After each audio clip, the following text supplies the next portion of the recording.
बिस्मिल्लाहिर्रहमानिर्रहीम। तो naming reaction series में जो हमारी नेक्स्ट रिएक्शन है वो है बेंजोइन कंडेंसेशन रिएक्शन। ये वो रिएक्शन है जिसमें एक नया कार्बन कार्बन बॉन्ड बनता है, जैसे हमने पिछली कुछ रिएक्शन में देखा था। A new carbon carbon bond is formed, number one. Number two, इसमें जो प्रोडक्ट बनता है वो है अल्फा हाइड्रोक्सी कीटोन। और तीसरी जो इम्पोर्टेंट चीज़ हमें पहली बार दिख रही है वो है स्टीरियो सेंटर जनरेटेड। यानी जो प्रोडक्ट बनता है उसमें हमारे पास एक ऐसा सेंटर होता है which where we can think of chirality, ठीक है ना, स्टीरियोजेनिक सेंटर जनरेटर। ये तीन इंपॉर्टेंट पॉइंट्स इसमें। तो रिएक्टेंट्स क्या है यहाँ पे? रिएक्टेंट्स यहाँ पे एरोमेटिक अल्डिहाइड्स। नॉर्मल, ये यूजुअली की मैं बात कर रहा हूँ एज पर the competitive exams is concern, नहीं तो रिसर्च पॉइंट ऑफ व्यू से आप बहुत सारा डिस्कस कर सकते हो। तो दो सिंपलेस्ट एरोमेटिक अल्डिहाइड्स मैंने लिए यहाँ पे, this is benzaldehyde, this is benzaldehyde. So they couple together, they condense together in presence of cyanide. ये बहुत इंपॉर्टेंट है, cyanide, sodium cyanide in water और इथेनॉल टू फॉर्म। आप देख सकते हो कार्बन के साइड में ये जो बॉन्ड, ये जो ग्रुप है कार्बन है, this alpha, alpha hydroxy ketone, इसी को बोला जाता है बेंजोइन। ठीक है, अब इसमें मेन पॉइंट्स क्या? पॉइंट नंबर वन जो इसमें ना, हम अगर मैकेनिज्म पे बात करेंगे तो मैकेनिस्टिकली पहले पॉइंट पे ये जो आप, मैंने इनको ओरिएंटेशन भी इसलिए बनाई हुई है, ये जो है ना, पहले cyanide will have as usual nucleophilic attack at this carbon, ठीक। So this will move here as पर द प्रोसीजर। तो यहाँ पे बनता है साइनोहाइड्रिन।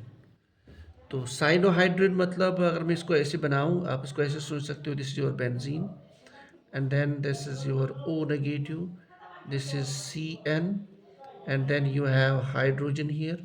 इसको आप प्रोटोनेट कर लीजिए from the solvent, so you have H here। यहाँ पे एक इम्पॉर्टेंट चीज़ होती है, साइनाइड की वजह से this gets remove to form a negative charge here. Now this that means ये जो कार्बन था, it becomes a nucleophile which is the unusual of the carbonyl carbon. Usually carbonyl carbon जो है वो इलेक्ट्रोफिलिक होता है, यहाँ पे न्यूक्लियोफिलिक होता है। यहाँ पे that means the inversion of polarity. तो नई जो चीज़ इस रिएक्शन में है वो है inversion of polarity, polarity inversion at carbonyl. इस कंसेप्ट को ऑर्गेनिक केमिस्ट्री में अम्पोलंग बोला जाता है, ठीक, पोलैरिटी इन्वर्जन। फिर उसके बाद मैकेनिज्म प्रोसीड होता है। तो ये जो कंपाउंड था इसको साइनोहाइड्रिन बोला जाता है। फिर जब ये नेगेटिव चार्ज बना, फिर यही बेसिकली दूसरे कार्बन पे अटैक करता है, ये वाले कार्बन पे। ये मैं शॉर्टकट में बता रहा हूँ। फिर उस दौरान साइनाइड भी लॉस हो जाता है and the net result is that ये जो ग्रुप था अपना benzaldehyde, it remains as it. तो यहाँ पे देख लीजिए, आपका ये पोर्शन है और ये जो दूसरा है ना, this gets convert to OH। इसको आप उल्टा दिखा लीजिए, ठीक। से मैंने यहाँ पे दिखाया इसको।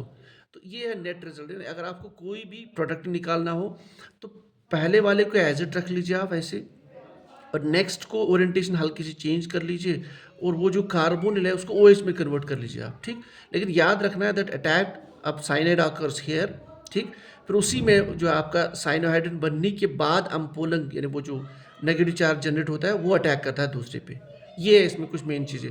सो in the mechanism we have cyanohydrin formation, then the carbon becomes nucleophilic and ampolang, and then that attacks on the other aromatic aldehyde, and finally you have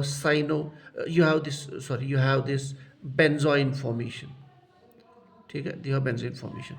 ये कुछ मेन चीज़ें, अदरवाइज हमें मैकेनिस्टिकली उतना ज़्यादा अंदर जाने की ज़रूरत नहीं है, because I am teaching specifically for the your lectureship exam या competitive exams around this.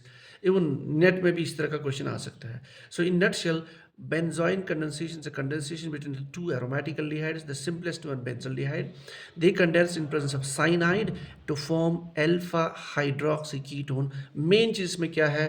Stereogenic centre generated. इस कार्बन को आप देख लीजिए, a different group, a different group, a different group, और एक हाइड्रोजन है। So this is basically it is 4 different groups, stereogenic centre is generated. And उसके अलावा इसमें अम्पोलंग हमें देखने को मिलता है कि कार्बोनिल कार्बन जो नॉर्मली इलेक्ट्रोफिलिक होता है, इसमें हमें ये न्यूक्लियोफिलिक बन जाता है because of cyanide. So these are the things that we have to remember.